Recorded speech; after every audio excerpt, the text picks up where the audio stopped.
la puedan compartir, la puedan compartir con quienes hoy no pudieron sumarse. Así que queríamos avisarles eso. Creo que recién estuve nombrando gente de todos lados, pero me parece que estaba con el micrófono apagado, así que bueno, vayamos leyendo en el chat, si es así. Más o menos la charla calculamos que va a durar, el encuentro va a durar 1 hora y media, así que esperamos tenerlos a todos y a todas hasta el final, porque vamos a tener un cierre de lujo. Así que esperamos que se puedan quedar. Y les queríamos decir que, como hicimos en los encuentros anteriores, si ustedes a partir, bueno, a medida que se va haciendo la presentación de quien va a estar hoy hablando con nosotros, si quieren hacer preguntas o tienen dudas o lo que surjan, pueden escribirlas en el chat, que nosotros las vamos a ir recopilando, y así hacia el final de la charla de Eugenia podemos leerlas, tomarlas, aunarlas y presentárselas a ellas para que nos dé una respuesta. Así que bueno, bienvenido. Les repito entonces, en el chat, si se quieren ir presentando de dónde son, y si tienen dudas a lo largo del encuentro, los van escribiendo ahí. Queríamos también agradecerle a SADOP, porque SADOP de Santa Fe, que nos prestó la plataforma, nos cedió este espacio. En el primer encuentro que hicimos, nos vimos limitados con la cantidad de asistentes y el tiempo que dura el Zoom, cuando no es una plataforma abonada, así que bueno, SADOP nos cedió su plataforma para poder hacer los encuentros, así que bueno, muy agradecidos a ellos. Bueno, ya yendo hacia lo que es el colectivo de Con los Chicos No, con los docentes tampoco, que creo que muchos de ustedes los conocen, queríamos hacer así como una breve reseña, que si bien ya está en el encuentro que se hizo anteriormente, que lo había detallado muy bien Nadia, que lo pueden encontrar en YouTube, que también lo pueden encontrar en el boletín, que ahora les voy a contar de qué se trata. Contarles que este colectivo nació más o menos en el año 2013, de la mano de un grupo de docentes que habían sido afectados por denuncias inverosímiles de abuso en el ámbito escolar, ¿no?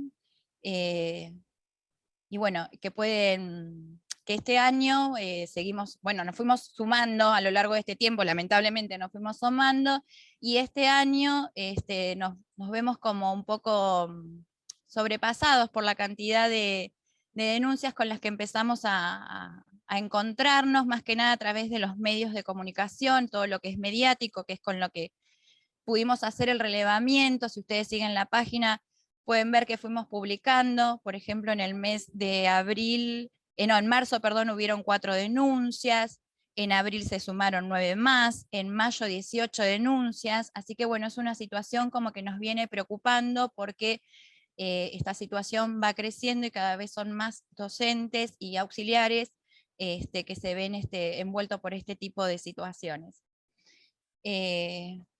Bueno, como les decía recién, ustedes pueden visitar la página, Con los Chicos No, con los docentes tampoco, el blog que también tenemos y el canal de YouTube, todo con el mismo nombre. Y hace muy poquito, esta semana, pudimos darle vida al boletín con el que se estuvo trabajando durante mucho tiempo, un texto que queríamos compartir con todos y con todas ustedes, porque bueno, nos parecía que por ahí era una herramienta que podía servir para que tenga más llegada, para poder discutir con los compañeros, para poder informarnos respecto a esta problemática. Lo hicimos con mucho esfuerzo, con la gran mano bueno, de Liliana Maltz y de Gabriela Escarfó y de los compañeros y compañeras que están en el colectivo, que le fueron dando forma a este boletín.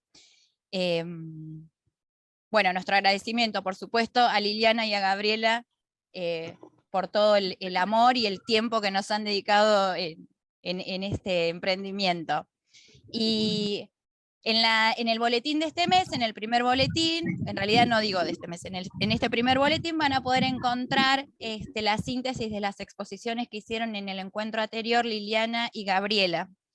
Así que si alguien se quedó con ganas de leerlo o quiere volver sobre eso, porque la verdad que está muy interesante, lo pueden encontrar en el boletín, que ya está en la página de Facebook, que también está en el blog, y que pueden acceder al blog a través del link que está en la página. Bueno, este ciclo de charlas que nosotros iniciamos ya por allá el mes de diciembre, que se llama Docencia bajo sospecha, que este es un nuevo encuentro para este año y que tenemos, bueno, pensado, después les vamos a contar para más adelante. En este encuentro de hoy nos acompaña la licenciada Eugenia Kovacic. Bueno, ella a través de los aportes de la psicología del testimonio en la pericia judicial de niños y niñas nos va a ofrecer su saber respecto a cómo escuchar las infancias, ¿sí?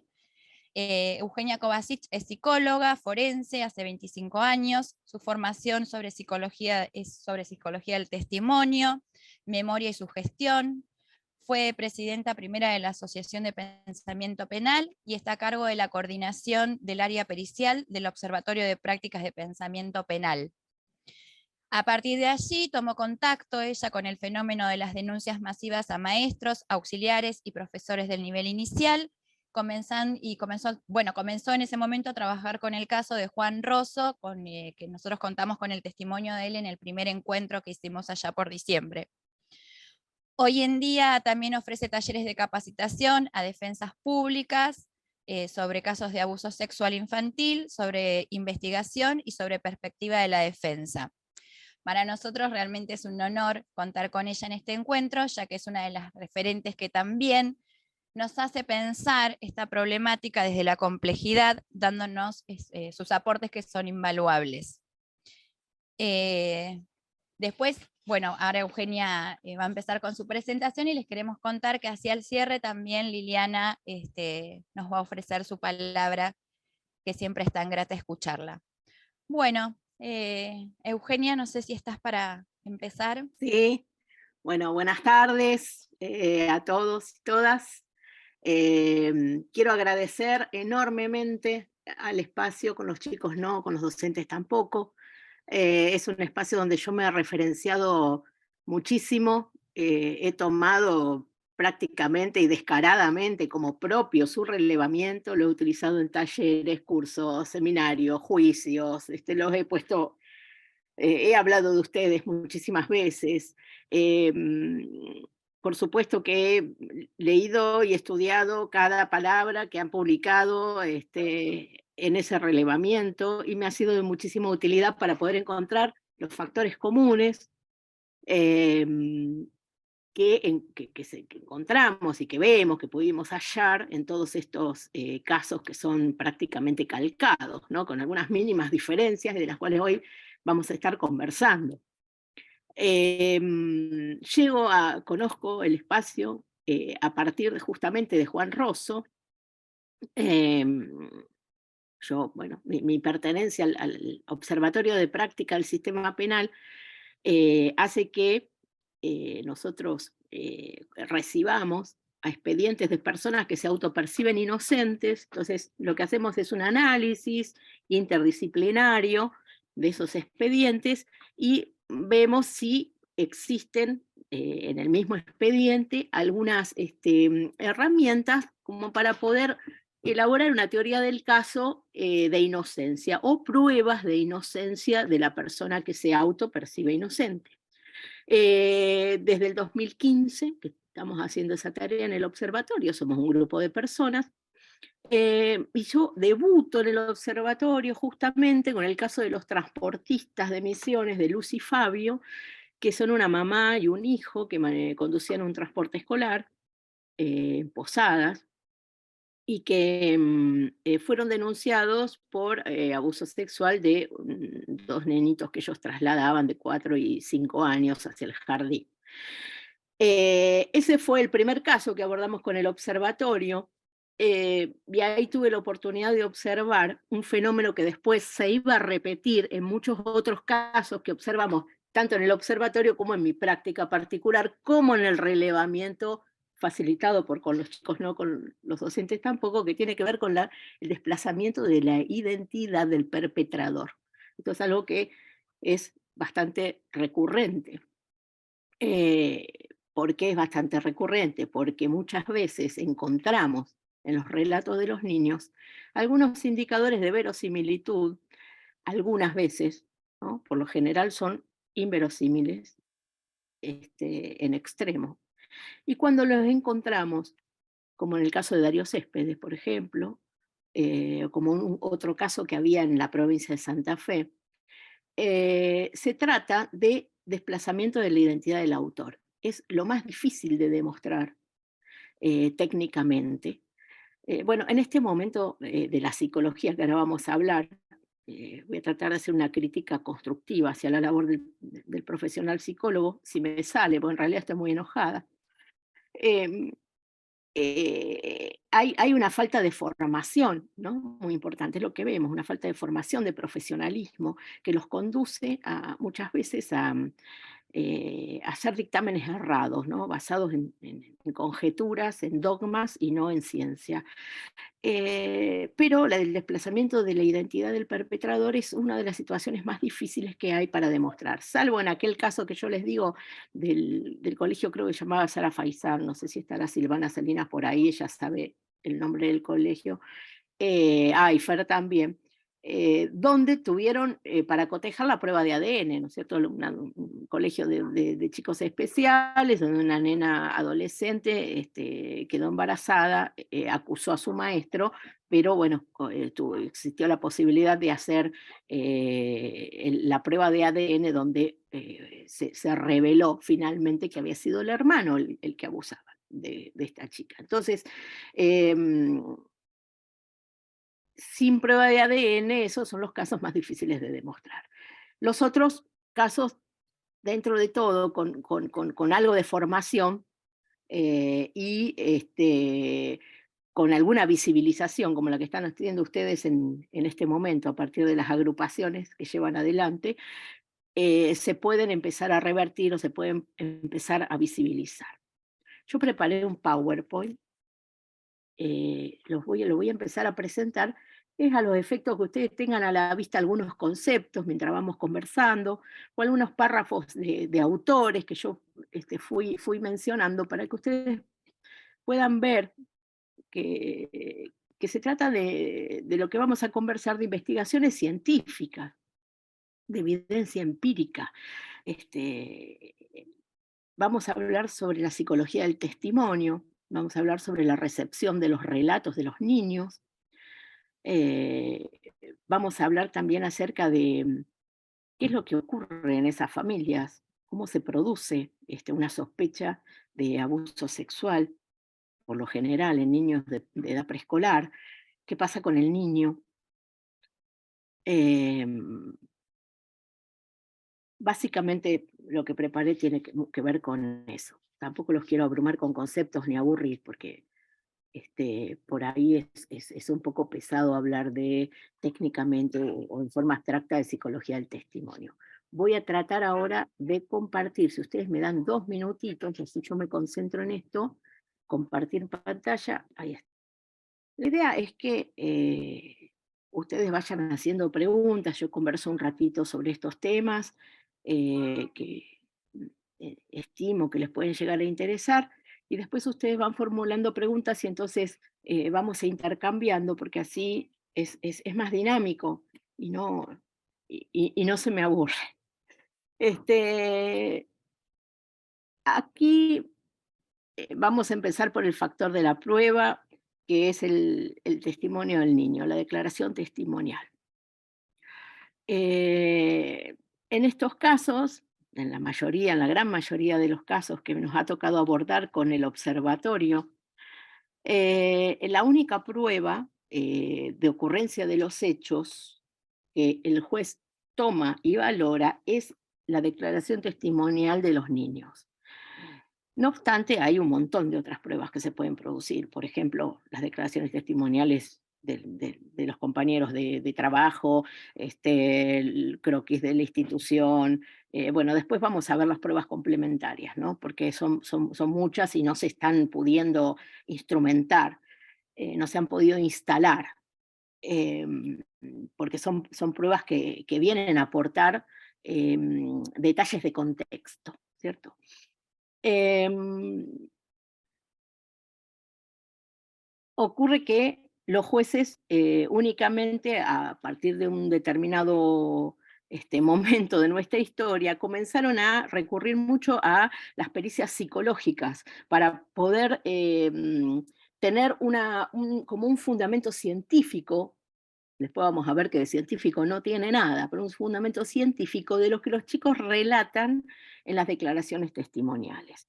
Eh, Esto, bueno, tiene algo de historia, por supuesto que era el dispositivo de cámara Gesell y la recepción de las declaraciones testimoniales por parte de psicólogos era un instrumento de muchísimo valor a principio, fue ideado para preservar a los niños, para evitar la revictimización, pero bueno, después lo hemos ido degradando, era un espacio donde se suponía que el niño ejercía su derecho a ser oído, ¿no? Que ahora luego se transformó en un lugar donde el niño está obligado a decir algo para que lo oigan, ¿cierto? Se ha ido desvirtuando. Em, Esperen que voy a seguir porque si no yo me pierdo. Entonces, cada vez más los psicólogos están participando de este tipo de pruebas de respaldo científico de las declaraciones testimoniales, fundamentalmente en la recepción y después en el análisis de la verosimilitud o de la credibilidad. Lo que estamos detectando es una falta general de formación en los psicólogos. Les recuerdo que yo voy a ir mencionando los denominadores comunes que he encontrado, que hemos hallado en las causas de los docentes imputados. Un denominador común entonces es la presencia de psicólogos en, no formados en los principios de la psicología del testimonio. Nosotros tenemos que tener en cuenta que en nuestro país hay una fuerte hegemonía psicoanalítica, tanto en la academia como en los lugares, en los campos de expresión o laborales de los psicólogos, sea educacional, laboral, forense. El marco teórico que más se aplica es el psicoanálisis. El psicoanálisis tiene una particularidad que explora la realidad psíquica de las personas, o sea, la realidad de la que se vale para poder después informar al tribunal, es de una realidad subjetiva, no tiene herramientas, no cuenta con herramientas para poder ilustrar acerca de la realidad fáctica o material de los hechos. Entonces esa es una primera confusión que nosotros observamos en los expedientes. Psicólogos que dictaminan, en el peor de los casos, que son peritos oficiales muchas veces y dictaminan, o psicólogos clínicos, ahora vamos a ver la diferencia, que son los psicoterapeutas que confeccionan informes acerca de sus pacientes, corroborando muchas veces o validando la denuncia formulada por los padres. Y lo hacen desde un cuerpo de conocimientos que no es el apto, que no es el apropiado para poder dictaminar acerca de este tipo de cuestiones. Bueno, esta preparación deficiente los lleva muchas veces a tomar posiciones. A esto nosotros le llamamos el sesgo del entrevistador.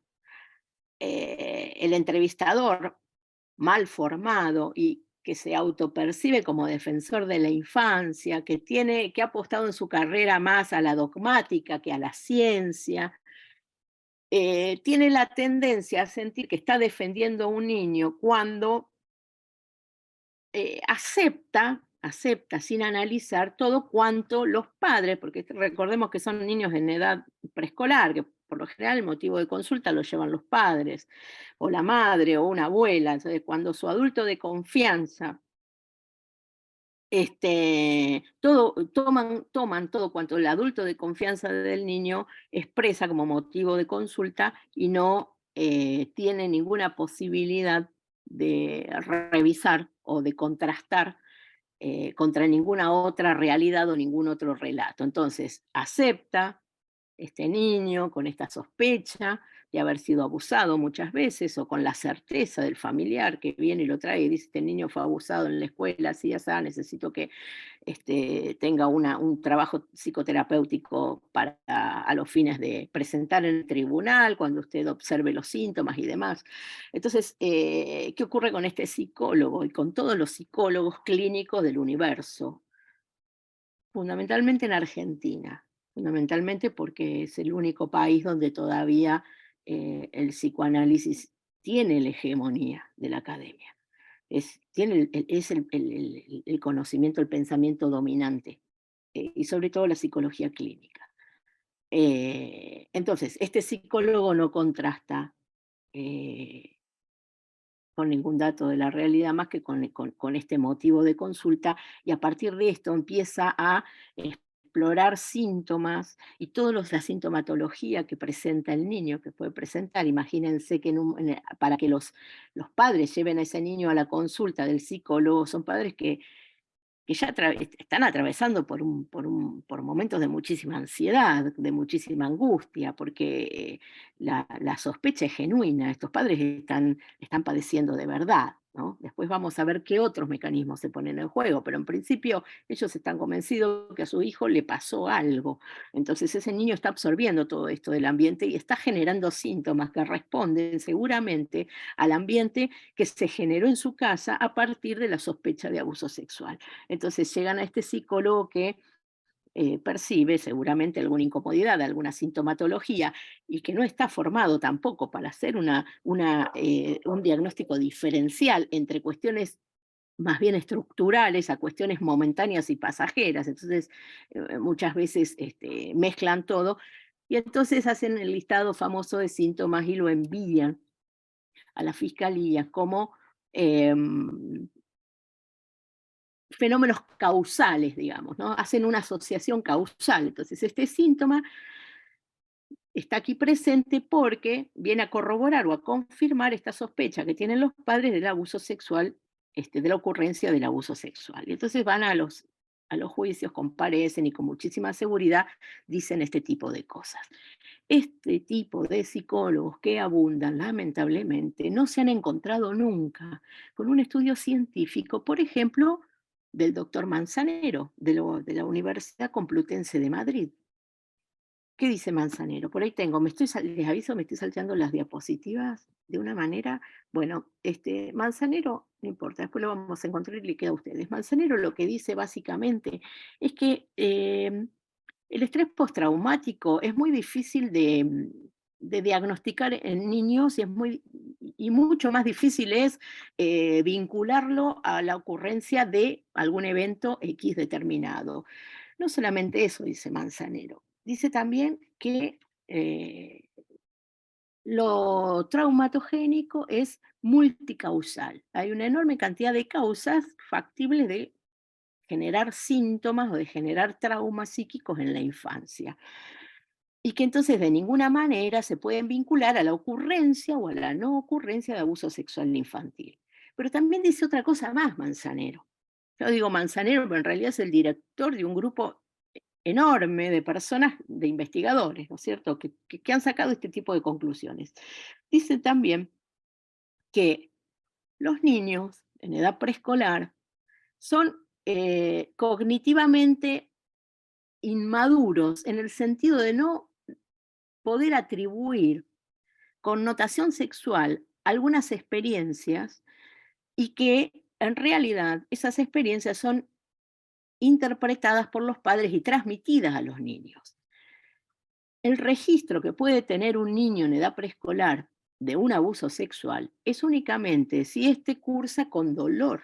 Entonces, el registro que tiene es del dolor físico.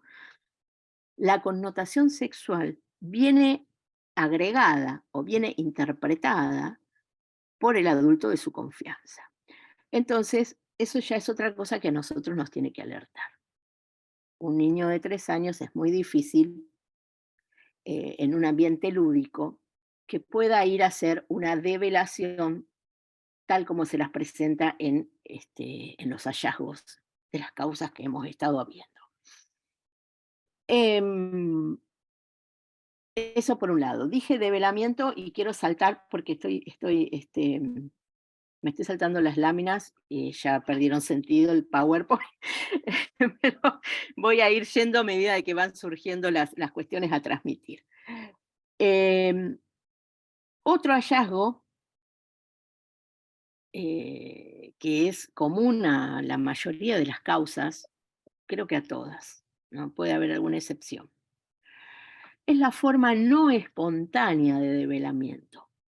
Igualmente se le llama espontáneo básicamente a todo, pero hay la forma de develamiento en los casos que yo he tenido a la vista de docentes imputados, tienen que ver con una interpretación que hacen los padres o el adulto de confianza del niño acerca generalmente de comportamientos normales o esperables de la etapa psicosexual que está atravesando el niño. Por ejemplo, ustedes saben, sobre todo si hay docentes acá, porque lo han estudiado ustedes en su carrera de grado, que los niños entre la edad de aproximadamente entre los 2 y los 6 años, em, se tornan exploratorios de sus propios genitales, de los genitales de los demás, porque ellos tienen que aprender la diferencia sexual anatómica y no lo aprenden leyendo un libro o con un cuento, lo aprenden en la práctica, en la experiencia. Entonces, ellos se inician en estas prácticas, a veces también de manipulación de sus propios genitales. Esto genera mucha ansiedad y desconcierto en algunos padres que no están formados o que no están instruidos en relación a estas incipientes conductas casi sexuales o de reconocimiento de sus hijos. Entonces, ¿cuál es el pensamiento dominante de esto? Es que esta conducta que el niño está desarrollando en su casa, en realidad la aprendió en otro lugar. O sea, que está repitiendo algo que le enseñaron en otro espacio. Por supuesto que el espacio que primero se les ocurre es el jardín. Esto es por lo general la forma de develamiento más recurrente en los expedientes que hemos estado viendo de los docentes acusados. Hay otro develamiento que es el verdaderamente espontáneo, que es cuando algún niño, muy difícilmente menor a 6 años, por lo general son niños mayores, se presenta a los fines de pedir ayuda o de poder comprender alguna cuestión que le ha pasado de índole sexual o presenta alguna clase de confusión y entonces se lo transmite en forma un poco confusa, pero como pedido de ayuda o como pedido de poder comprender algo que le está pasando y no lo entiende. Eso es una develación espontánea. Yo no he visto en estos expedientes ninguna develación espontánea de ningún niño. Siempre he visto esta forma de develación que tienen que ver con interpretaciones de comportamientos autoexploratorios. O, ¿qué iba a decir que se me ocurrió? Además, además, se asocia algo. Entre los 2 o 3 años y los 5 años es una edad donde los niños empiezan a aprender a higienizarse solo y lo hacen de manera deficiente. Entonces esto también viene a complejizar el asunto porque si interviene un médico legista que no está formado, no tiene por qué estar formado en psicología evolutiva y en todo este tipo de cosas, muchas veces he visto informes donde interpretan que el enrojecimiento de la zona genital puede deberse eventualmente a un manoseo, pero nunca contrastan esa hipótesis con la hipótesis, los investigadores llaman la hipótesis parsimoniosa, o sea, que es la hipótesis más esperable, que es esperable que un niño de 3, 4, 5 años que está aprendiendo a higienizarse se encuentre que se higieniza mal y entonces tenga paspaduras, tenga raspaduras, sumado a las conductas exploratorias que estábamos viendo, y entonces este tipo de hipótesis no se contrasta con las de el supuesto frotamiento que puede haber observado o una herida secundaria a una introducción o a un frotamiento, etc. Entonces tenemos también este agravante de deformación o mala formación o formación insuficiente también en los médicos muchas veces, en muchas oportunidades. Eh, voy a tratar de verlos porque no los estoy viendo y no,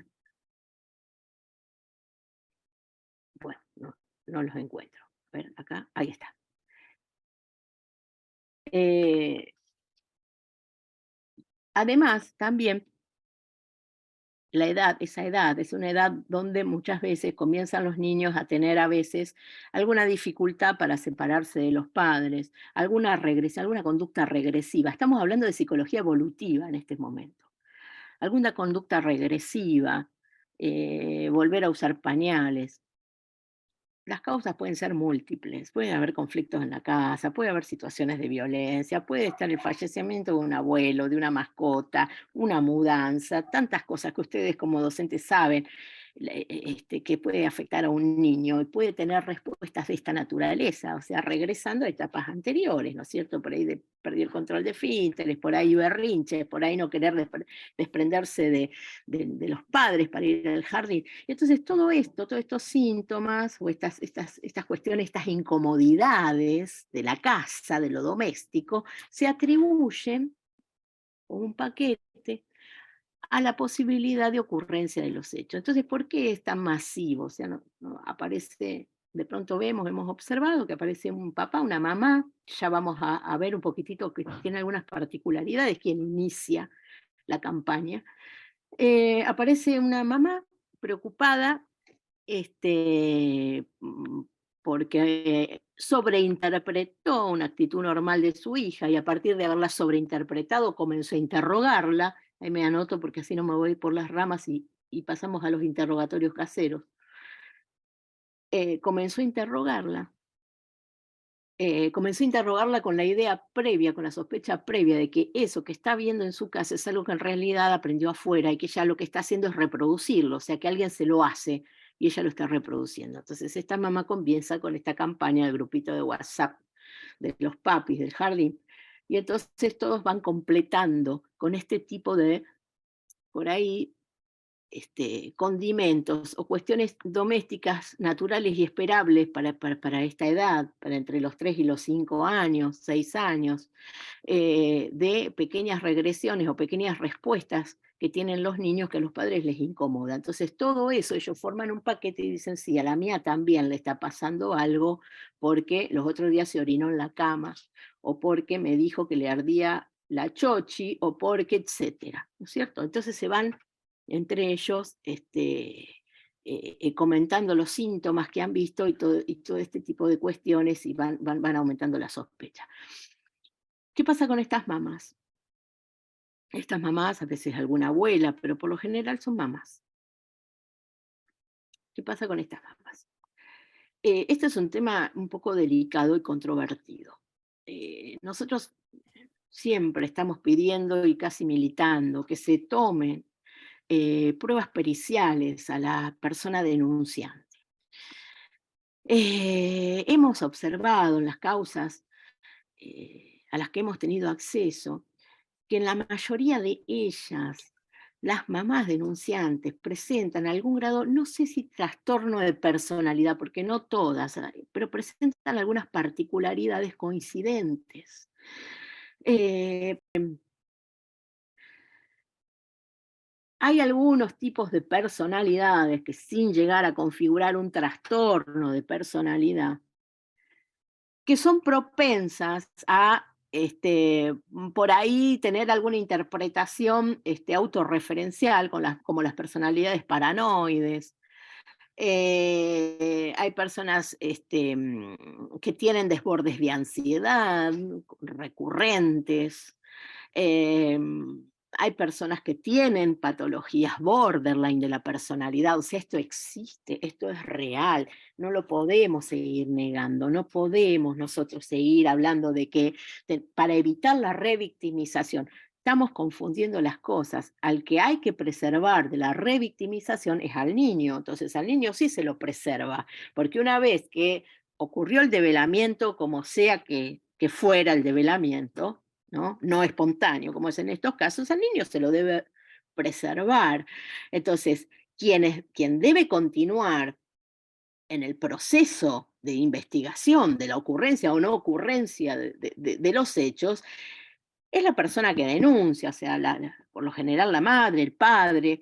¿Y de qué manera debe continuar? Debe ser ella la que va a hablar con las autoridades policiales, debe ser ella la que va y concurre al departamento de la oficina de víctimas o como se llama en cada provincia, ella someterse a psicodiagnósticos, a entrevistas en profundidad. ¿Por qué? Porque hay un montón, una enorme cantidad de variables que se ponen en juego en este tipo de denuncias. Por ejemplo, una de ellas, y muy recurrente, es una historia de abuso sexual padecida por la denunciante, o sea, por la madre en su infancia, o que cree haber padecido, y entonces proyecta en sus hijos o en una de sus hijas o en uno de sus hijos su propia historia. Entonces, lo que tiende a hacer es una sobreprotección con un temor exacerbado, con muchísima ansiedad y con una idea fija, recurrente de que su hija puede llegar a ser abusada, maltratada, agredida, etcétera. Entonces,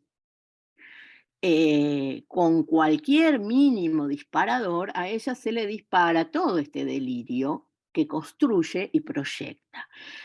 Entonces es muy importante que se indague en todo esto, que se pueda hacer una entrevista que además le va a venir súper bien, porque son entrevistas donde si la dirige un profesional capacitado, un psicólogo, se puede sentir contenida, puede expresarse, puede contar, puede descargar todas sus angustias y sus ansiedades, y el profesional evaluar cuánto de ella, su objetivo, hay proyectado en su hija, hijo, que generó que construyera una sospecha de abuso sexual inexistente.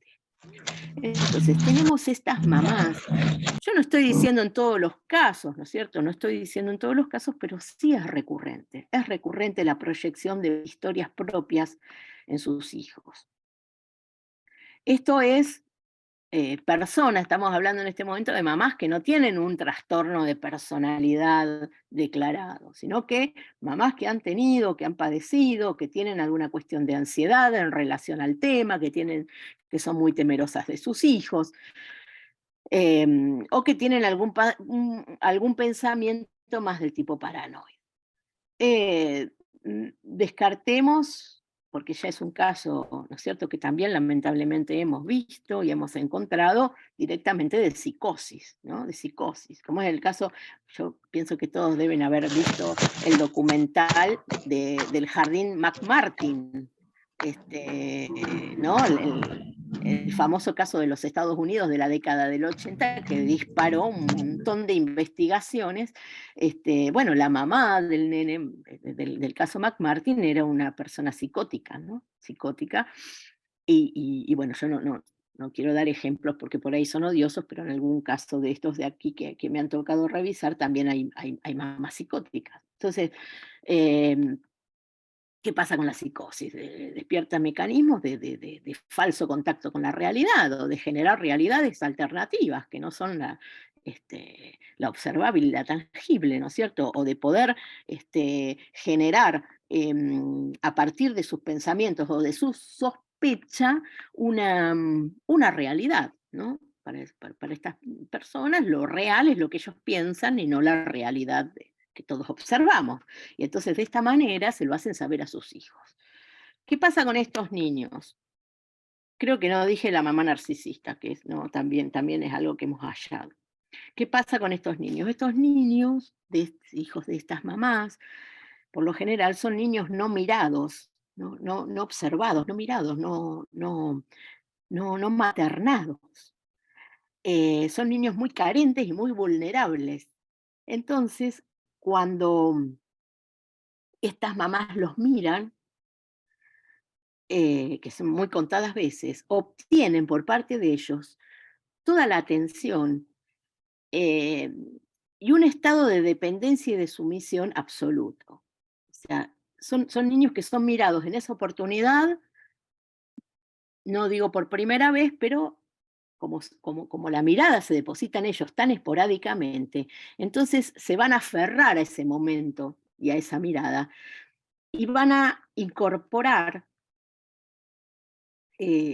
todo cuanto esa mamá le pida y todo cuanto esa mamá diga. ¿no? Son condiciones que también se pueden develar muy bien en una entrevista psicológica en profundidad o en un psicodiagnóstico con la mamá, ¿cierto? Son mamás que están mirando todo el tiempo otra cosa para otro lado o se están mirando a sí mismas y entonces miran a su pequeño hijo en esta oportunidad cuando se les ocurrió que podía haber sido abusado. Entonces el niño responde incondicionalmente a esa mamá, porque es la única manera de ser mirado, ¿no? Tenemos esa clase de niños que hemos hallado en los expedientes.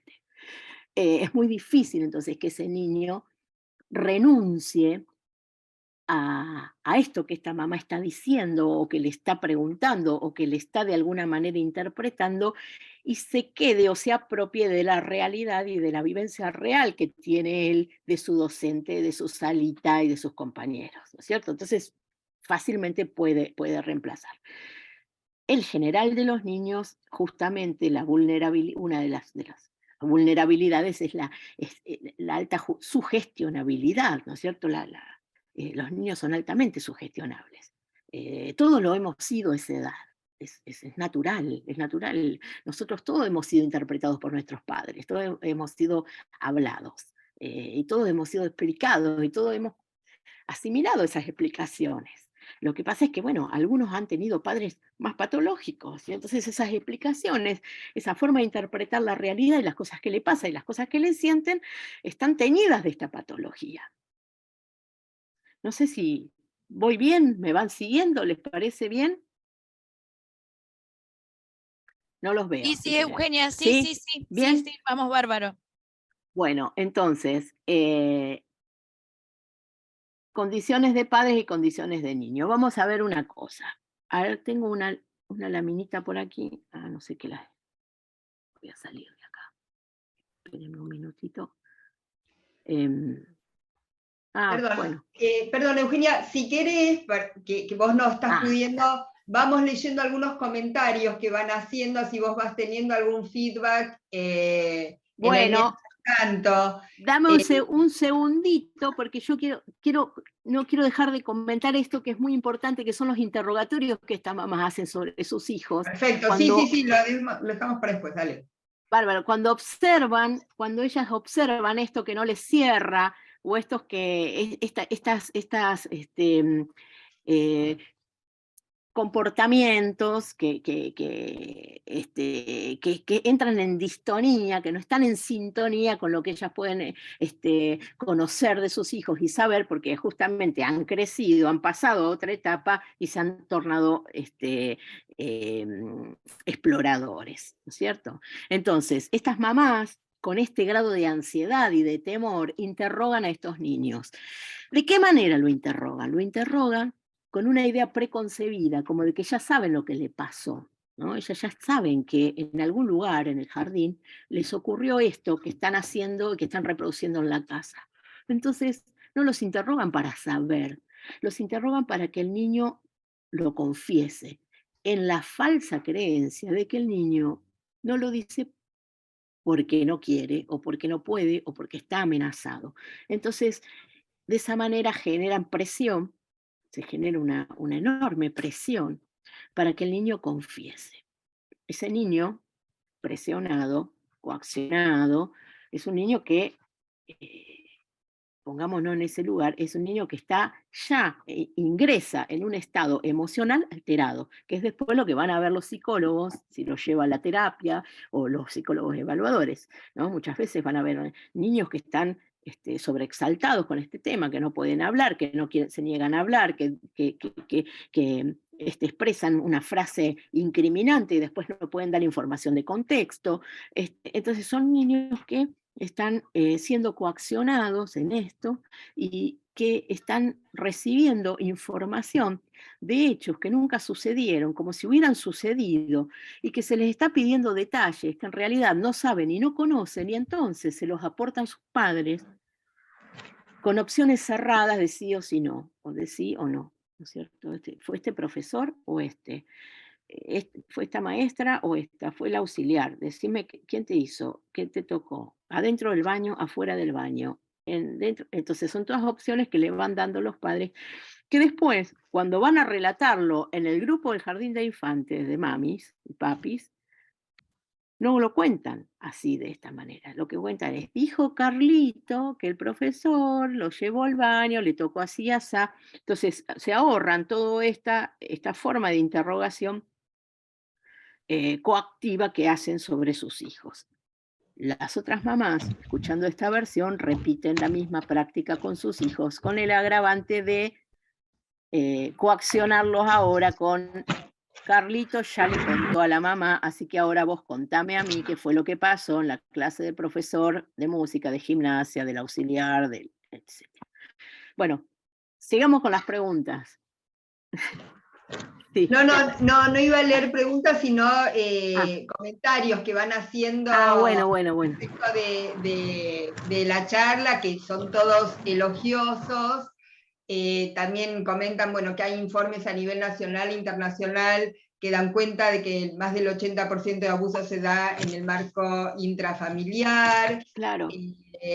Bueno, agradecen y plantean que es muy esclarecedor tus palabras y lo que nos estás brindando. También decían la importancia, hablan de la importancia que se trabaje con las familias y se les dé información respecto de la sexualidad, ¿no? de sus hijos y de sus hijas, para que no la patologicen y no lo vean como señales de abuso, como una cuestión importante para que las familias sepan.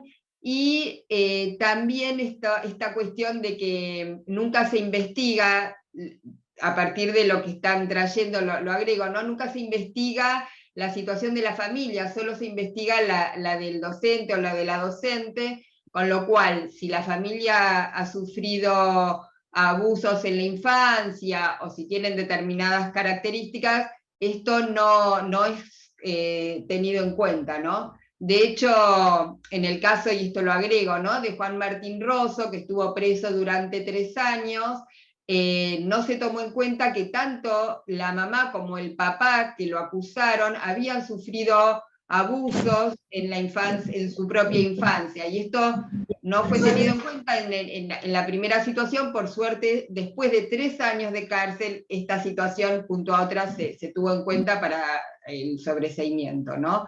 Y acá, bueno, esto, ¿no? Es fundamental trabajar psicología evolutiva con las familias en el marco de la ESI, Tal cual.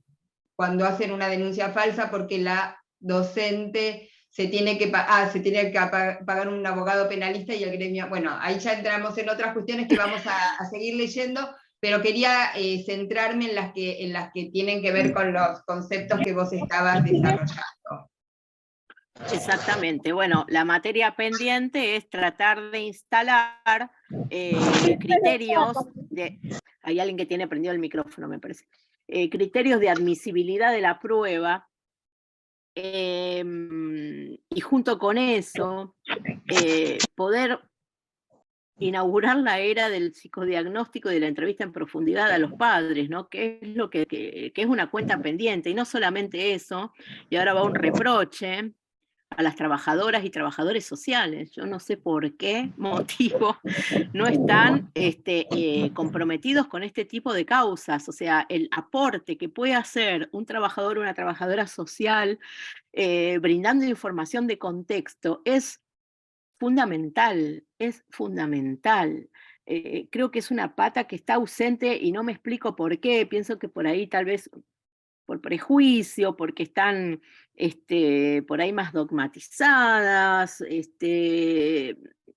bueno, en fin, pero en realidad yo imagino un trabajo interdisciplinario, conjunto con los trabajadores sociales, que ellos puedan hacer un análisis institucional de la dinámica de la institución, porque realmente otra cosa recurrente es que es imposible que los hechos ocurran tal como son narrados por los niños o por sus padres dentro de la institución.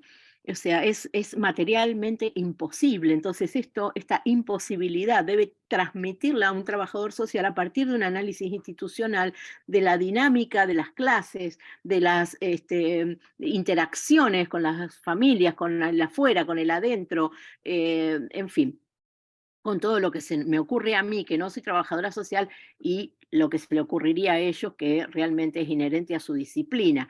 No solamente eso, sino también en la familia denunciante, hablar justamente, poder historizar esta familia, poder darle un contexto al barrio, a la procedencia, a los vecinos, qué opinaron el resto de los familiares de referencia, por ahí hay abuelos, tíos, que tienen una opinión para decir acerca de esta denuncia, acerca de esta mamá, cómo ha sido su historia, en fin, hay tanto que pueden aportar los trabajadores sociales y son los grandes ausentes en estos expedientes. Y justamente cuando uno dice, a mí me han preguntado, ¿y cómo te das cuenta vos cuando una persona es inocente, que no es el perpetrador? Por la información de contexto, fundamentalmente por la información de contexto. Además, también, obviamente, que por los estudios científicos, por las lecturas y la formación en todo lo referente a la psicología del testimonio, pero la información de contexto es la que realmente nos da una pauta y nos orienta y nos da un marco y nos explica muchas veces el porqué y el cómo de toda esta locura, ¿no es cierto? Entonces, bueno, necesitamos convocar a los trabajadores sociales. Yo hablé con Osvaldo Marcón, pero él es de Santa Fe y él tiene una carrera de especialización en trabajo social forense. Y le dije, bueno, mijo, a ver, ¿qué hacen? ¿Por qué no? Tráeme trabajadores sociales a este campo? Porque esto es realmente es importantísimo. Y si están con prejuicios, y bueno, que se formen y que se los saquen, porque es una ausencia que no deberíamos admitir. El trabajador social tiene que estar en estos expedientes, tiene mucho para aportar. Bueno, estoy enojada con los trabajadores sociales, con los psicólogos. Em, bueno, por supuesto que coincido plenamente en el ESI. Yo, bueno, tengo también una amiga que es formadora en la provincia de Entre Ríos, es educadora, y entonces hablábamos con ella de que no solamente con los niños, sino a los padres, ¿no? Deberían hacer reuniones de padres en los jardines y darles clases, ilustrarlos acerca de las etapas psicosexuales de sus hijos. Bueno, en fin. Coincido muchísimo con las dos expositoras que me precedieron en la fecha anterior, cuando ellas hablaban de abrir el jardín, bueno, de que las clases puedan ser vistas, de la comunicación con los padres y de todas las sugerencias que hicieron. Yo estaba maravillada escuchándolas a las dos. Bueno, ¿quieren que hablemos un poco de psicología del testimonio, que es la parte más aburrida de todas, o seguimos respondemos preguntas? Antes, perdóname, María Eugenia, hay dos, Sí. digamos, no sé si son preguntas, pero son interrogantes, son distintas, pero te las hago juntas. Una es, ¿qué condición, digo, más allá de esta mirada muy interesante, muy potente y muy necesaria que estás haciendo, hay una pregunta que dice, ¿hoy qué condición o condiciones se hacen presentes para que estas situaciones se repliquen tan masivamente? ¿No? Porque hoy, literalmente hoy hubo otra denuncia más, y esto aparece como un reguero de pólvora de casos que exponencialmente se están multiplicando de una manera impresionante. Esta es una, te hago las dos y después vos lo tomás. Y otra persona, Mario Piccoli, comenta que es de Chaco y lo difícil que es trabajar este tema con familias indígenas, ¿no? Y los equipos de psicólogos en Cámara Gesell, que son impenetrables y condenan antes de comprobar algo o nada, ¿no? Como dos cuestiones quizá que vos puedas pensar o aportar algo en relación a esto. Sí, por supuesto. Bueno, La primera pregunta le diría que no sé, es como una suerte de pánico moral, dice Patricia Perelló, yo se lo copio a ella, es un concepto que ella tomó de los sociólogos, ¿no es cierto?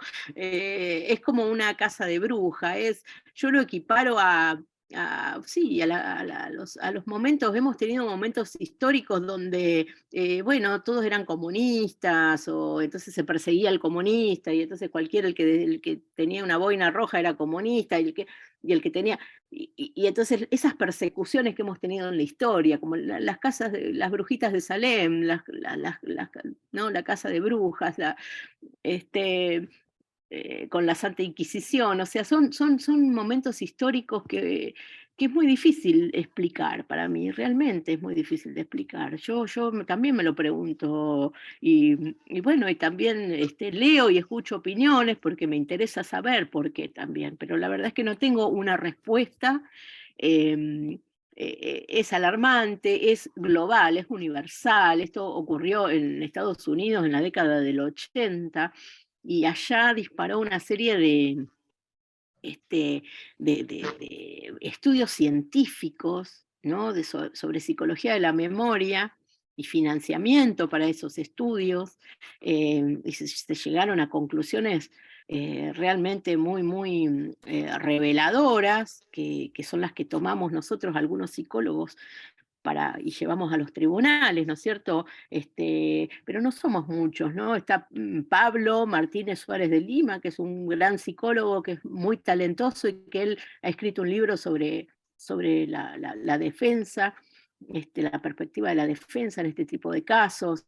Está Laura de Anesi, que es una psicóloga investigadora. Ella no sé, no creo que no toma casos forenses, pero es investigadora. Ella se formó en España con Margarita Díez Junco y Nieves Pérez Mata en la Universidad Autónoma de Madrid, y ella ahora está acá y ha escrito algunos artículos que, bueno, me dio uno y yo publiqué en la revista de Pensamiento Penal. O sea, son lecturas que uno puede hacer.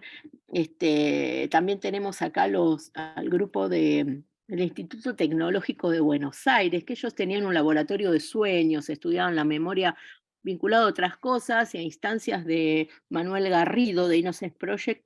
Ellos recibieron una beca y van a empezar, o ya empezaron a investigar los testimonios de personas más vinculadas a lo jurídico. Entonces, bueno, lo nuestro es muy incipiente, es muy poco financiado. O sea, no quiero hacer lecturas políticas, ni mucho menos, no es mi intención, pero bueno, nosotros financiamos otro tipo de cosas, y no tomamos las experiencias de otras partes del mundo, en Gran Bretaña, en España. Bueno, hay desarrollos, hay gente que está produciendo conocimiento en forma permanente, Entonces, ¿qué descubrió Elizabeth Loftus, por ejemplo, que es una matemática que tiene algún grado en psicología, pero en realidad ya se dedicó a investigar sobre la sugestión y sobre la memoria? Entonces, ella descubrió que las preguntas sugestivas alteran el relato y alteran también el recuerdo. Incluso ella también descubrió, a partir de pruebas de laboratorio, que no solamente que la forma de preguntar modifica, sino también, dice ella, pues me quiero ordenar mentalmente para contarles más o menos todo. Ella dice que la memoria no es como una cinta de video, que la memoria es reconstructiva, o sea, es co-constructiva, que se va modificando a través del tiempo. Incluso se aceptan y se incorporan a la memoria algunas cuestiones que nunca pasaron. Y ella tiene una experiencia donde em, le han relatado, tanto con adultos como con niños, son las experiencias de ellos. Ha relatado a grupos de personas 3 episodios de su vida real, de cuando eran niños, y uno inventado, se llama, por ahí si lo buscan en internet lo van a encontrar, que es la experiencia de haberse perdido en un shopping. Y el resultado es que lo incorporan como cierto, incluso se generan imágenes, incluso relatan, aportan detalles. Los adultos se les dice, bueno, que habían tenido una entrevista con los padres y que les habían contado cuando eran niños se habían perdido en un shopping, lo cual no era cierto.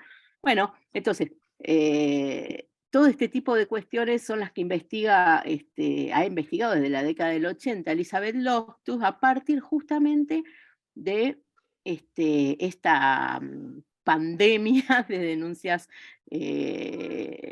por hechos que nunca habían sucedido.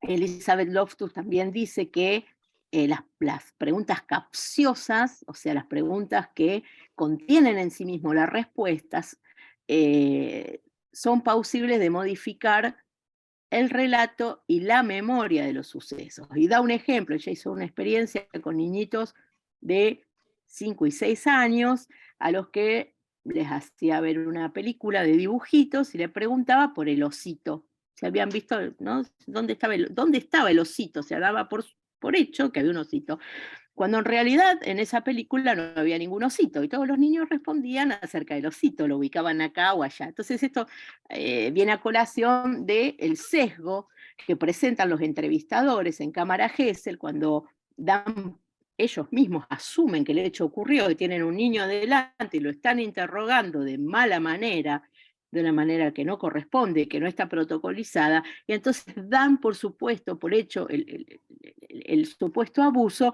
y entonces al niño lo terminan confundiendo, y el niño responde por cuestiones que dan por hecho otra persona, y entonces lo asume como cierto, lo asume como cierto. Y esto pasa en los interrogatorios de los padres, pasa en los interrogatorios de las oficinas de víctimas, que para mí son lo más pernicioso. Que me perdonen, porque sé que todo esto es gente que está llena de buenas intenciones. Ellos se autoperciben como protectores de la infancia y no son conscientes de que en realidad los están perjudicando, porque le están generando, son prácticas todas iatrogénicas, ¿no es cierto?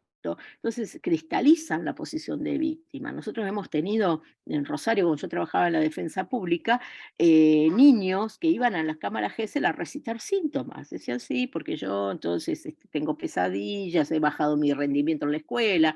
Entonces, esos son niños que han sido hablados, ¿no?, por los psicólogos a los cuales han asistido.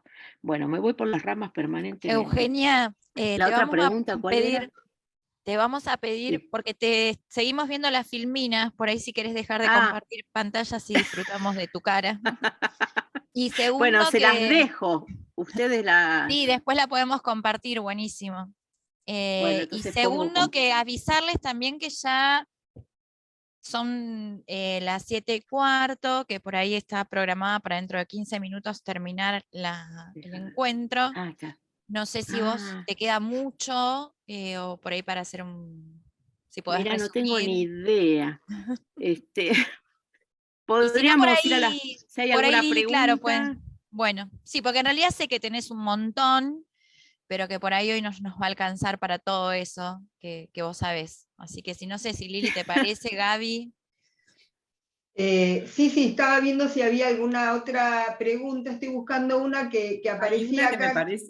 Hay una que me parece muy pertinente, de Lucía Cantalejos. ¿Leo? Dale.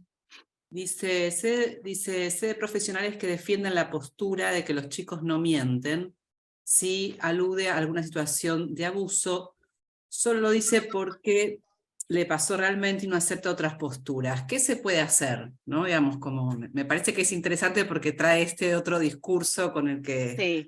con el que hay que dialogar. Sí. Bueno, en realidad, los chicos no mienten, los chicos son interpretados y asimilan, o sea, de vuelta vamos al principio, nosotros fuimos explicados en las cosas que nos pasaban por nuestros padres y nosotros le creíamos, o sea, acá, decir los chicos no mienten es un reduccionismo inadmisible en este tipo de cuestiones. En realidad ni miente ni deja de mentir, en realidad los niños son interpretados y son confundidos de alguna manera con estas cuestiones sexuales. Ellos cognitivamente no están todavía preparados para poder discernir. Entonces viene una mamá y le dice a vos lo que te pasó, el profesor porque te llevó al baño. Entonces ellos van hilando y van repitiendo y después finalmente terminan confundidos porque lo que ocurre en esa familia, en esa casa, es un huracán. no hay ninguna posibilidad de que el niño pueda abstraerse de todo eso que se está generando en el entorno. Entonces, los padres tampoco mienten, a ver, son padres preocupados por sus hijos, ellos están legítimamente preocupados, ellos están convencidos que esto que el niño hace en la casa es una reproducción de algo que le hicieron en la escuela. Entonces, realmente yo me llevo muy, muy mal con esa frase de los niños no mienten, porque nos obtura, no nos permite a nosotros hacer un análisis profundo. Son expresiones así como dogmáticas, ¿no? Sin razonamiento. Entonces, no, a ver, momentito, razonemos. ¿Cómo que los chicos no mienten? Primero y principal, bueno, científicamente está demostrado que los chicos desde muy temprana edad, en realidad sí mienten, porque en determinadas ocasiones para mejorar su posición frente a... ¿no? Ahí había un video muy lindo que circulaba en Facebook de un nenito muy chiquitito que estaba todo pintado, y había pintado el perro, y la mamá dijo, ¿pero qué? ¿Quién hizo esto? Y el nenito señaló al perro. Entonces, bueno, para mejorar su situación, sí, claro que sí. Entonces, pero igualmente no nos quedemos en si mienten o no mienten. Vayamos a analizar las variables que se ponen en juego cada vez que un niño dice, ¿no? Dice, si es que dice, porque en realidad otra cosa que pasa en la cámara Gesell es que los niños no pueden aportar información de contexto. En realidad son declaraciones que se le llaman en script o semánticas, ¿no? De recuerdos, de conceptos, ¿no? De sucesos, ¿no? Entonces no pueden contextualizar, no pueden dar detalles, y no importa, porque igualmente con la sola mención sirve para poder imputar. Entonces eso es lo grave, pero la culpa no es del niño. Y la culpa no es de los padres que están preocupados.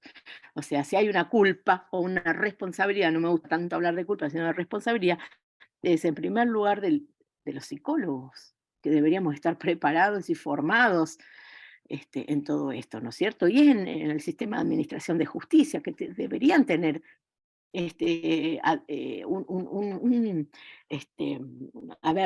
deberían haber un trabajo de admisibilidad de la prueba. ¿Qué prueba es admisible y qué prueba no? Entonces, si tenemos el informe de un psicoterapeuta, a ver, que trabaja con la realidad psíquica, con la subjetividad de estos padres, que van y le aseguran que el chico fue abusado, y que sabemos que los psicólogos, o sea, trabajan con lo que el paciente le dice, porque es terapeuta, ese es el objeto es el inconsciente, el método es la asociación libre, el propósito es la psicoterapia. Entonces, ¿qué es lo que van a hacer? ¿Y qué no tienen nada que hacer en los estrados, ¿no? En el foro?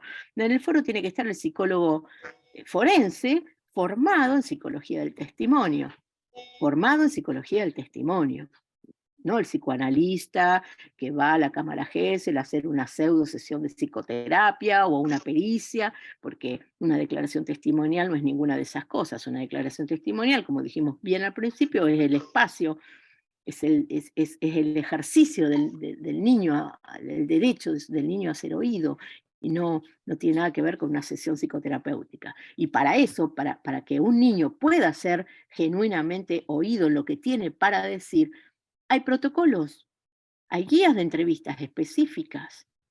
No es una entrevista semiestructurada, no es una entrevista pericial, no es una sesión de psicoterapia. Hay estudios, está el protocolo Niche, bueno, la guía de entrevista investigativa. Se puede hablar mucho de eso, pero bueno, en definitiva, otra vez me fui por las ramas de los niños no mienten, pero es una muy buena pregunta, ¿no? No, discúlpame, nada es irte por las ramas, todo lo que estás diciendo son aportes maravillosos y que nos sirven un montón, así que quédate tranquila. En relación a esto que estabas diciendo, también apareció la pregunta, o el pedido, ¿no? Si podías explicar brevemente el aporte de la psicología del testimonio. Aunque sea brevemente, sabemos que estamos con tiempo acotado. También les decimos a las compañeras y compañeras, no podemos responder a todas las preguntas. María Eugenia tiene otra actividad y amorosamente se hizo un lugar para poder tener hoy este encuentro, entonces no podemos extendernos demasiado de tiempo después de lo que acordamos. Así que bueno, va entonces, si podés explicar, aunque sea brevemente esto, María Eugenia, gracias. Claro, la psicología del testimonio toma de la psicología de la memoria las herramientas y las técnicas para poder desarrollar métodos para recibir declaraciones testimoniales, para hacer los análisis posteriores de credibilidad, etcétera, y además también para la rueda de reconocimiento de testigos. O sea, todo lo que sea evocación, todo lo que sea un ejercicio de memoria que se dé en el foro o para investigar un delito o una práctica, digamos, judicial, es competencia de la psicología del testimonio. Justamente su nombre lo dice, psicología del testimonio y de identificación de rostros también, ¿no es cierto? Entonces tienen todo un bagaje de conocimientos relacionados a esto y han desarrollado justamente estos instrumentos como la guía de entrevista investigativa, que es de base cognitiva, entonces es una guía de 7 pasos donde se van explicando, ¿no es cierto?, primero el rapport, o sea, a ver, lo que recomienda UNICEF, que es la guía de buenas prácticas para el abordaje de niñas, niños y adolescentes víctimas o testigos de delitos, es el protocolo NICH. El protocolo NICH, creo que no sé si les agregué o no una diapositiva, fue confeccionado en base a entrevistas en Estados Unidos, por supuesto, entrevistas con más de 50.000 niños. Entonces, ¿qué fue lo que se midió, lo que se evaluó en esas entrevistas? ¿Cuál era la mejor forma para que los niños accedieran a relatar libremente sucesos? Entonces, fíjense qué investigación, 50.000 niños entrevistaron, niños, niñas y adolescentes, para que después venga un psicoanalista acá y me diga, como me han dicho a mí, yo entrevisto como quiero. No, porque están haciendo mucho daño, no pueden entrevistar como quieren. Nosotros tenemos la guía de entrevista investigativa, que es una adaptación del protocolo NICH, que le hicieron en el Ministerio Público Fiscal de Chile. Los chilenos están muy afinados con las investigaciones, porque ellos están investigando sobre sesgos, que es el gran problema que tenemos nosotros en los entrevistadores de Cámara Gesell, y han desarrollado esta guía que se llama GEB, G-E-B corta, Guía de Entrevista Investigativa para Niños, que tiene 7 pasos secuenciales y que son pasos, formas o técnicas que facilitan los relatos libres. No sé qué otra cosa, o por dónde iba, o si me perdí con el GEP. La vi a Analía Schwartz ahí, la quise saludar y se me fue la cabeza para otro lado. No, está todo bien. Bueno. También preguntan qué pasa con todos estos niños, niñas que han sido sugestionados, ¿no? ¿Cómo se puede revertir, o si hay posibilidades de revertir ese daño? Porque se les hace creer de alguna manera, sin intención, que han sido abusados y portan ese estigma, ¿no? Que es terrible también, porque también ahí hay una vulneración de derechos. Exactamente. Bueno, es muy difícil, porque en realidad ellos van a presentar, eventualmente podrían presentar la misma clase de trastornos, de sintomatología, de que como si hubieran sido efectivamente abusados, porque en realidad, o sea, eso fue incorporado como cierto, fue incorporado como real en su memoria. Justamente los efectos van a ser estos, ¿no es cierto? Los efectos de haber padecido un abuso. Entonces es terrible y es dramático. Por eso cuando se presentan algunos psicólogas a decir que son defensores de los niños, bueno, no, en realidad no hay mejor defensa de un niño que una buena investigación, que una investigación equilibrada, ecuánime, ¿no es cierto? Porque entonces también hay que desandar ese camino de haber interpretado a un niño un abuso que existió, ¿no es cierto? Un estado de victimización que no existió. Además, es un nene que seguramente que necesita muchísima ayuda, porque si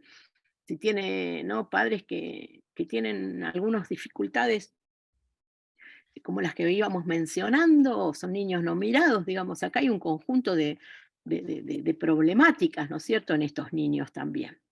que si, por supuesto que son niños que presentan síntomas de abuso emocional, ¿viste? O sea, lo sexual sería como... Pero sí, realmente es bastante dramático, ¿no? Todo lo que le sucede al niño, porque es dramático lo que le sucede a todo el mundo en este tipo de problemáticas, ni hablar de los docentes imputados, ¿no? De delitos que no cometieron, y de toda su familia, de sus propios hijos, ¿no? Bueno, chicas, nos quedan 4 minutos para terminar. No quiero hacer aguafiestas, pero no sé si María Eugenia querés cerrar con algo y después Lili nos iba a ofrecer un cierre también. No, a mí mi actividad la postergaron, así que yo no tengo apuro en irme y me gustaría buenísimo. escucharla a Lili también. No, a ver, en principio, la verdad que en estas épocas, digamos, de fake news y que todo es válido y todo es cierto, escuchar el profesionalismo, la seriedad, el fundamento con el que vos planteás, hace bien y es necesario, porque hoy cualquiera dice cualquier cosa y todo tiene validez, ¿no? Yo ayer estaba escuchando con un antivomitivo, porque era muy difícil, uno de los videos que circularon cuando fue la denuncia en Capital, y te escuchaba vos, y era muy interesante, porque la mamá decía, mi hijo se empezó a bajar el pantalón, cosa que los chicos se bajan los pantalones para mostrar los genitales, o se volvió a hacer pis, o decía, y después él me dijo que era todo mentira, pero yo le dije, quédate tranquilo, yo ya sé que sos abusado, o sea, estoy reescuchando y mientras tanto música terrible de fondo, las lágrimas de la madre en primera imagen, y te escuchaba vos, y me parece interesante este ejercicio de volver a escuchar y a mirar con todos los elementos profesionales que vos nos estás dando, porque es central, y a mí me parece que esto también hay que compartir con las familias. Yo armé un algo que quería leer, pero antes, a mí me parece, si no estás corriendo, vos hoy nombraste, y me parece muy interesante, porque esta locura de tanta cantidad, y a mí a partir de sentir que esto hay algo del orden de la casa de brujas, que vos hoy mencionaste, porque digo que esto se lee desde la psicología, desde los trabajadores sociales, desde lo pedagógico, desde lo psicológico, desde lo político, desde lo económico, digo, hoy todas las leyes profesionales tenemos que estar pensando, porque esto escapa a la escuela, ¿no? En la magnitud que está tomando.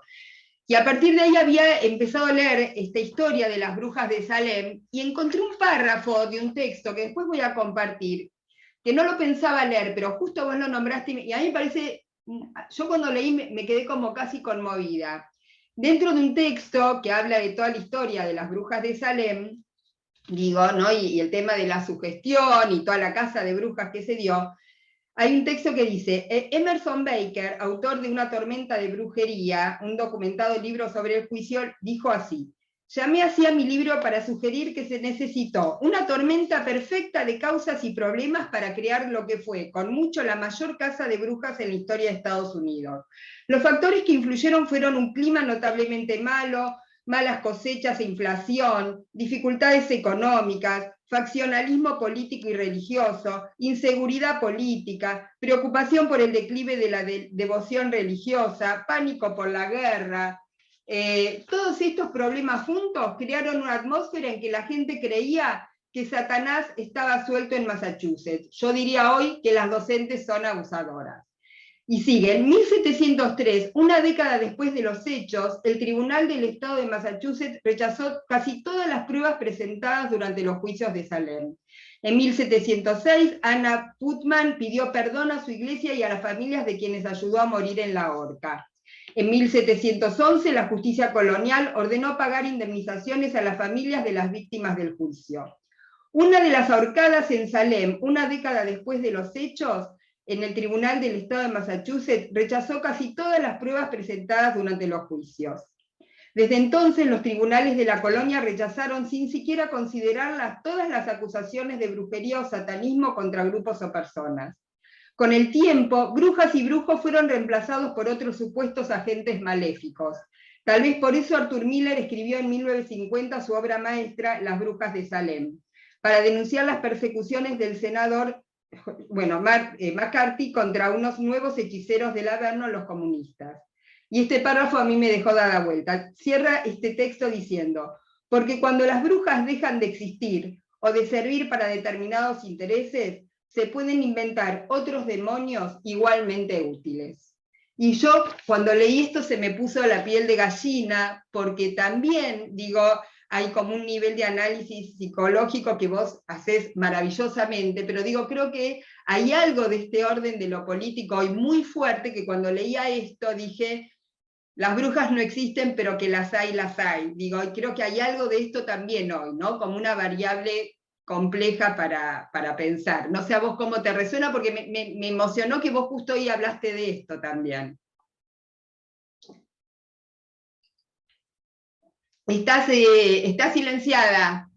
Ahora sí, justamente pienso que los docentes, sobre todo en edad preescolar, son las nuevas brujas de Salem, y que dentro de algunos años, ojalá que no tantos, van a salir a pedir disculpas públicamente porque se admitió tal prueba o se desconoció tal otra, y bueno, y realmente es desconcertante. Uno por eso valora tanto espacios como este, ¿no? Con los chicos no, con los docentes tampoco, y la fuerza, la garra que le pone toda la familia, todas las familias, para visibilizar esto, las marchas, ¿no? O sea, todas las acciones que emprenden, porque realmente es la única manera, no, la impotencia si no es tan grande.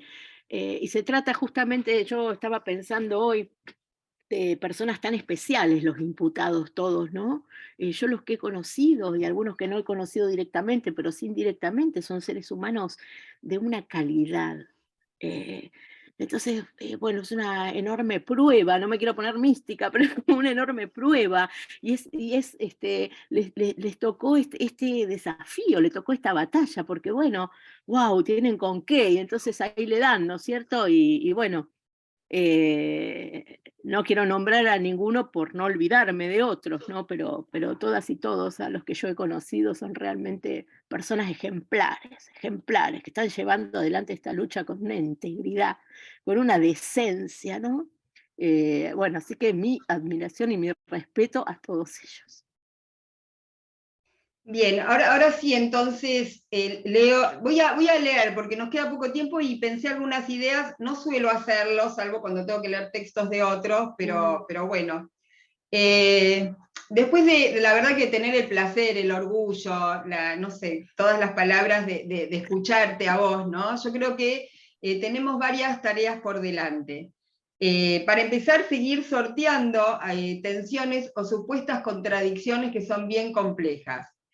Quienes defendemos los derechos de las niñeces, considerando los sujetos y sujetos de derechos desde que nacen, quienes les damos herramientas para que su voz sea oída, hoy tenemos la necesidad de interpelar la frase «los niños, las niñas no mienten». Y necesitamos explicar una y otra vez qué decimos cuando decimos esto. Por eso, maravillosas tus palabras, María Eugenia, para replicarlas en cada lugar que estamos, inclusive y también con las familias. Quienes en el marco de la ESI les damos herramientas para defenderse de situaciones de maltrato y abuso, y datos duros que hoy compartían en el chat, confirman que es en los jardines en donde se detectan situaciones que se dan en el ámbito intrafamiliar. Y aclaro, porque es necesario y aclarar cada cosa que decimos, no digo que pase en todas las familias, pero sí en muchas situaciones. Retomo entonces. Quienes le damos herramientas a las infancias para defenderse del abuso, necesitamos explicar que no somos pedófilos, que no defendemos pedófilos, ni que vivimos en complicidad ocultando abusos y maltratos. Somos profesionales de la educación y cuidamos del verbo cuidar a las infancias. Quienes somos representantes del Estado no estamos pidiendo estar por fuera del Estado, en este caso por fuera del sistema judicial, pero tampoco queremos ser soldados y soldadas que están en la primera línea y que nos disparen por fuera de toda justicia, poniendo el cuerpo también por otras broncas y malestares que genera ese mismo Estado. Y en este contexto tan complejo, cuando la crueldad toma la escena escolar, saben que milito la ternura, y acá abro un paréntesis, la crueldad, dice ese gato, es el retiro de toda empatía. Cuando el otro devino en cosa, entonces lo deshumanizo y no tengo problemas para golpearlo, lastimarlo, quemarle la casa, matarle la mascota, escrachar a toda su familia. Entonces, sigo, cuando la crueldad toma la escena y la ternura queda bajo sospecha, cuando el neoliberalismo, sistema que exacerba el individualismo y la desconfianza que hace del otro mi enemigo, se instala en nuestros cuerpos y sentires, cuando el discurso del odio nos invade por todos los medios porque es funcional al sistema y aglutina, crea un supuesto común y propone un enemigo culpable de todos los males como chivo expiatorio para canalizar otras injusticias. Cuando todo esto nos pasa, tenemos el gran desafío de no replicar ese modelo, que el odio no sea el aglutinador de nuestra lucha, y entonces, casi sin darnos cuenta, nosotros, docentes, chivos expiatorios, empezamos a buscar otros chivos, las familias, los sindicatos, las feministas, o tal o cual partido pensado como enemigo. Por eso insisto, tenemos el difícil desafío de caminar por encima de las grietas que este mismo sistema arma y nos propone. Necesitamos sostener una mirada matizada, no reduccionista ni binómica de malos y de buenos, sino bien compleja de lo que nos pasa. Necesitamos limar las diferencias y poner en la mesa lo que tenemos en común. Docentes, auxiliares, familias, sindicatos, agrupaciones de todos los colores, para sumar a todas, remarco, a todas las personas que velamos por los derechos de las infancias y de las les docentes. Esa es nuestra lucha, pero no podemos hacerla por separado. La invitación, digo mejor, la tarea urgente hoy, por lo menos, de parte de este colectivo, y mía también, es, y lo digo sin ser naif ni restarle peso a las diferencias, intentar fortalecer y ensanchar redes, sumar aliados en este camino, aún entre quienes pensamos distinto, para pensar colectivamente estrategias de cuidado y de defensa de nuestros derechos, tan avasallados y desprotegidos hoy. Porque si no, como diría Roberto, el hermano de Dylan Kifke, estamos fritos. Por eso, y ahora sí termino, vuelvo a poner en valor la ternura, tal como nos lo enseña Ulloa cuando dice: la ternura en estos tiempos de ferocidades no es ninguna ingenuidad, es un concepto profundamente político, es poner el acento en la necesidad de resistir la barbarización de los lazos sociales que atraviesan nuestros mundos. Y esta creo es la tarea que nos une y nos urge, resistir la barbarización de los lazos que atraviesa la docencia. Eso, muchas gracias. Ay, Lili, me hiciste emocionar. Yo también. Bueno, después vamos a querer ese texto para poder publicarlo, tenerlo a mano, para volver. Bueno, esperen que salga así de esta... Porque bueno, más que nada es esto que decía Lili, no buscar en el otro, que el otro no sea ese chivo expiatorio, así como nosotros en algún momento lo fuimos. Y es una tarea bastante difícil, porque obviamente nos atraviesan un montón de sentimientos. Y bueno, nada, cada uno lo vivió a su manera. Creo que estamos ya cerrando el encuentro de hoy. Les queremos contar que vamos a tener otro encuentro en poco tiempo, que ya les vamos a ir avisando a través de la página, que los invitamos a conocer el boletín. Les vuelvo a contar este boletín que hicimos con tanto esfuerzo, que han habido compañeros y compañeras que han estado horas y horas trabajando para que ya pueda tener vida. que Liliana y Gabriela Escarfó nos ayudaron un montón, y agradecer infinitamente a María Eugenia, que hoy se sumó y que siempre es tan interesante escucharla, que creo que no sé, que ya van como 15, 20 veces que la escucho, y cada vez que la escucho, nada, sigo aprendiendo cosas nuevas y tratando de entender la complejidad de todo esto. Así que bueno, no sé si queda algo más, si no, ya creo que estamos para terminar. ¿Estamos? Bueno, Yo creo que muchísimas sí, pero gracias a todos. Sí. No, solo le quiero decir a Eugenia que ella no lee el chat, claramente, porque hay muchos, pero muchos mensajes de colegas docentes agradeciendo la generosidad, la claridad, el compromiso, digamos, que me doy cuenta que el chat te supera en este Zoom, pero te digo que son todos mensajes con mucha amorosidad y agradecimiento, que por supuesto compartimos todos. Bueno, muchísimas gracias a todos por la atención y por el espacio, y bueno, por toda su lucha, ¿no es cierto? Yo soy la agradecida. Y bueno, a disposición para lo que necesiten, siempre.